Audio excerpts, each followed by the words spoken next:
It's time now for the political analysis of Fromm and Fuller. Al Fromm, former political advisor to President Bill Clinton, and Craig Fuller, former political advisor to both President Ronald Reagan and George H.W. Bush. Good morning, all. Al, I'd like to start with you. It seems like all eyes will be on Virginia next week. And I just want to remind you that Joe Biden beat Donald Trump in that state by over 10 points in 2020. It was a real indication for many people that Virginia would be a very dependable state for the Democrats going forward. And yet here we are a year later with a gubernatorial race next Tuesday being considered a toss-up by most polls. First off, what happened? And second of all, if the if the Democrats lose Virginia next week, what does that mean for the midterms? Well, first of all, I don't think the Democrats are going to lose Virginia, but you never know. It's a very, very tight race. I mean, I think this race will obviously turn on turnout. But the main thing to think about is it's an off year, and off years are always tough on the president's party. We talked last week about the impact on Congress, and over the last 80 years, the average loss in the House in an off-year election for the president's party was 27 seats, and in the Senate 4.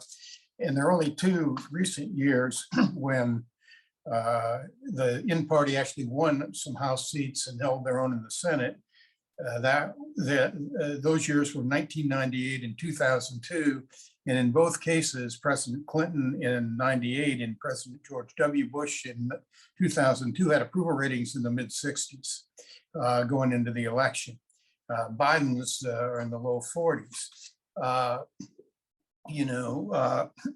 And in Virginia, the swing from presidential years,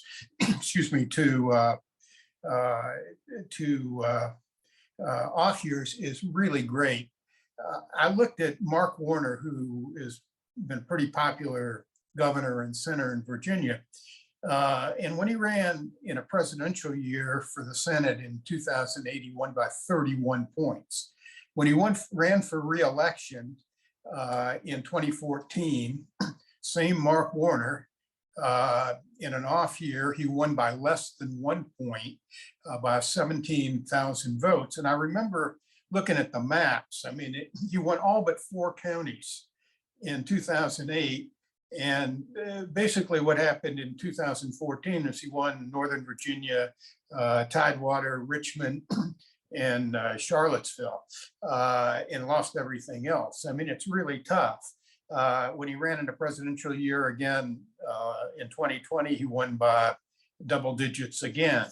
And in the last 10 gubernatorial elections in Virginia, which are always held the year after the presidential election, 9 times the candidate who won was from the party that was not in the White House. The only exception to that, interestingly enough, was Terry McAuliffe in 2013, when he won by a very small margin, under 3%.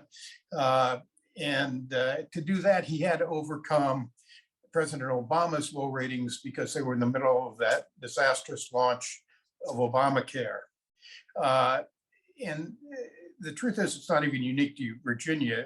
Think about our own state or Massachusetts. Both Maryland and Massachusetts are overwhelmingly Democratic in presidential years, and both of them have Republican governors. If Terry loses, clearly it's going to be a downer for Democrats, but I don't think it's going to materially change the odds for 2022, because they're already stacked against the Democrats. It may, in a strange sense, it may have more impact on 2024 because the governor can have a lot more influence on a presidential election, and particularly if the Republicans continue to get away with the shenanigans that they're trying to impose on the electoral system. Now, the one impact I think it could have on 2022 is on the Democratic messaging. This is going to really be an interesting test about whether going anti-Trump can work. In a year that Trump is not on the ballot. Youngkin doesn't exactly project the image on television of Donald Trump. And while he wanted his support and stuck pretty close to him until he got the nomination, he's tried to run away from him in a sense in the general, and we'll see how effective that is. I took a good look at the 2020 vote in Virginia, and you've got to conclude it was really, the 10-point margin was really an anti-Trump margin. The electorate, interestingly enough, in 2020 was slightly less Democratic than it was in 2013 when McAuliffe won. And Virginia is not a liberal state. It may be, because of the turn in the suburbs, it may be voting more Democrat presidentially, but 3/4 of the voters in Virginia are moderate and conservatives. And one last point, our old friend Tip O'Neill always used to say all politics is local. Well, that's the way it is for Youngkin. He's running a local campaign. McAuliffe is running a national campaign. And he's honed in on, Youngkin has honed in on local education issues, really using those as a way to stoke the cultural wars, a little bit of subtle race in it, anti-vax in it. He's aimed right at the suburbs where Democrats have made their gains. And if he's successful with that kind of campaign in Virginia, I think you can look for the Republicans to use those kind of issues next year. Craig, you know Virginia well. You lived in that state. Do you agree with Al that 2020 was kind of unique? Well, I do agree with a number of things Al said, and I want to emphasize a couple of them. I should share that consistent with the way the spy works, you found me at an undisclosed location, but that's a location in California where it's very dark out here early this morning. Now, I lived in Virginia a good bit of time, and when you go back, just a couple of statistics from my side. When you go back to 20 years from 2001 till today, Democrats have won this governor's race, I think 4 times to Republicans running it once. And then, at least the numbers I looked at in terms of how people identify themselves, the Democratic Party has grown over this 20-year period, certainly, and maybe with some setbacks, but generally it's grown. So you wouldn't go into this race expecting Terry McAuliffe to lose it as the Democratic candidate. I think what's going on, and this is where Al's kind of closing point, I think, is extremely relevant. I know Terry McAuliffe pretty well. I think he and his team made a strategic error in assuming that attacking Trump and running more as a national figure, and Terry McAuliffe is a national figure, having headed the Democratic Party, having worked for the Clintons, having been very visible with Obama. He comes at it as a person out of Washington. He's run a national campaign. He's attacked Trump. And I don't think the voters are that enthusiastic about anybody coming out of Washington, D.C. in general. I think they're concerned in Virginia, like there are many places, but in Virginia about the economy, about jobs, about education. And I think this education, you can argue with the accuracy of some of the ads, but the focus on education plays directly into concerns of independence and of women, both of which have moved away from Terry McAuliffe and to Youngkin. And I think the notion that coming in with all the endorsements and with all this national background is perhaps more baggage.